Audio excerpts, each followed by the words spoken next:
ఇండియాలో పెళ్లిల గురించి చెప్పేదేముంది? కోట్లు ఖర్చు పెట్టి పెళ్లిళ్ళు చేస్తారు. స్తోమతకు మించి ఖర్చు పెడతారు. జీవితంలో ఒకే ఒక్కసారి అనే విధంగా సంబరం చేస్తారు.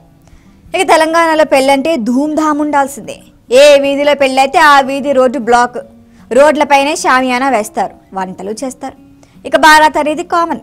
అద్దిరిపోయే పాటలతో, డీజే సౌండ్స్తో ఒక్కటే హంగామా. పెళ్లి కావటంతో అంతా కోఆపరేట్ చేస్తారు, ఎవరు పెద్దగా ఇబ్బంది పెట్టరు. మరి ఇలాంటి పెళ్లి అత్యంత రద్దీగా ఉండే వాల్ స్ట్రీట్లో జరిగితే ఎలా ఉంటుంది? ఊహించటమే అసంభవం అనుకున్న ఈ ఘనతకి ఓ గుజరాతీ కుటుంబం సాధ్యం చేసి చూపించింది. తమ పెళ్లి భారత్ కోసం ఏకంగా వాల్ స్ట్రీట్నే బ్లాక్ చేసింది.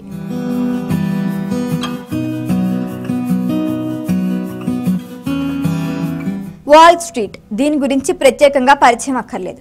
అత్యంత ఖరీదైన ప్రాంతం, అత్యంత రద్దీ ప్రాంతం కూడా. రాత్రి పగలు తేడా లేకుండా అక్కడ వాహనాలు తిరుగుతూ ఉంటాయి, మనుషుల రాకపోకలు సాగుతూనే ఉంటాయి. అక్కడ బిల్ బోర్డ్ యాడ్స్ ఖరీదే లక్షల్లో ఉంటుంది. అలాంటి వాల్ స్ట్రీట్ని తమ పెళ్లి వేడుక కోసం ఖాళీ చేయించింది ఓ గుజరాతీ కుటుంబం. వాల్ స్ట్రీట్ సాక్షిగా 400 మంది కుటుంబ సభ్యులతో బారాత్ జరిగింది. సంప్రదాయ దుస్తులు ధరించి భారీ సంఖ్యలో జనం ఆనందంగా నృత్యం చేస్తూ ఉత్సాహంగా వేడుకను జరుపుకుంటున్నారు. భారత్ కోసం వాల్ స్ట్రీట్ను మూసివేయటం ఇదే తొలిసారి. బహుశా ఇదొక రికార్డు కూడా కావచ్చు. ఎవ్వరూ నమ్మలేని వాస్తవం ఇది. వాల్ స్ట్రీట్ని మూసేసి మరీ వివాహం జరుపుకున్న ఆ వ్యక్తి పేరు వరుణ్ నవాని. అక్కడే ఓ టెక్ కంపెనీలో సీఈఓ. గుజరాత్కు చెందిన ఈ వ్యక్తి వాల్ స్ట్రీట్లో పెళ్లి చేసుకోవాలని భావించాడు. అనుకుందే తడవుగా అనుమతులకి అప్లై చేశాడు. అతడి విజ్ఞప్తిని వాల్ స్ట్రీట్ కమ్యూనిటీ అంగీకరించింది. దీనికోసం అతడు $1,00,000కి పైగా ఖర్చు పెట్టాడు. మొత్తానికి తన కలని సాకారం చేసుకున్నాడు. సరైన అనుమతులతో ఈ ప్రాంతాన్ని $11,000లకు అద్దెకి తీసుకోవచ్చు. వరుణ్ను పెళ్లి చేసుకున్న ఆ అమ్మాయి పేరు అమాండా సోల్. బోస్టన్కు చెందిన ఈమె మాస్టర్ కార్డులో రిస్క్ మేనేజ్మెంట్ విభాగంలో లీగల్ సెల్కు డైరెక్టర్. పెళ్లి కోసం బ్లాక్ చేసిన ప్రాంతాల్లో ఫుట్పాత్లు, రోడ్లు ఉన్నాయి. వీటి కోసం $25,000 నుంచి $60,000 ఖర్చు పెట్టాడు ఈ సాఫ్ట్వేర్ ఉద్యోగి.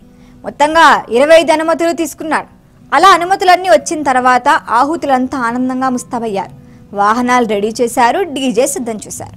ఇచ్చిన టైం ప్రకారం వాల్ స్ట్రీట్కు వచ్చి 2 గంటల పాటు పెళ్లి భారత్ ఎంజాయ్ చేసి తిరిగి ఎవరింటికి వారు వెళ్ళిపోయారు.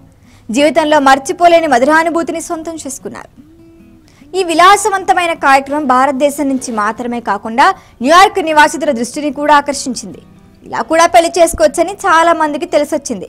రాబోయే రోజుల్లో వాల్ స్ట్రీట్లో ఇలాంటి పెళ్లిళ్ళు మరిన్ని జరిగే అవకాశం ఉంది. అయితే కొంతమంది ఈ పెళ్లిని వ్యతిరేకిస్తున్నారు. ఇలాంటి హంగులు, ఆర్భాటాల కోసం జీవితాంతం కష్టపడి సంపాదించిన డబ్బును తగలేస్తున్నారని ఆగ్రహం వ్యక్తం చేస్తున్నారు. గొప్పలకి పోయి కొంతమంది పెళ్లిళ్ళు చేసి అప్పులు పాలవుతున్నారని అంటున్నారు. మరికొందరు మాత్రం జీవితంలో ఒక్కసారి జరిగే పెళ్లి అంటూ సర్ది చెప్పే ప్రయత్నం చేస్తున్నారు. గత కొన్ని సంవత్సరాలుగా భారతీయ వివాహాలు ఒక సాంస్కృతిక దృశ్యంగా మారాయి.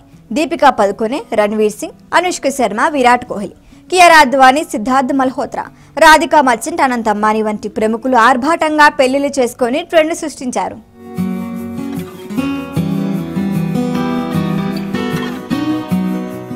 ఈ వీడియో కనుక మీకు నచ్చినట్టయితే లైక్ చేయండి, షేర్ చేయండి, సబ్స్క్రైబ్ చేయండి. అలాగే పక్కనే ఉన్న బెల్ ఐకాన్ని క్లిక్ చేయండి.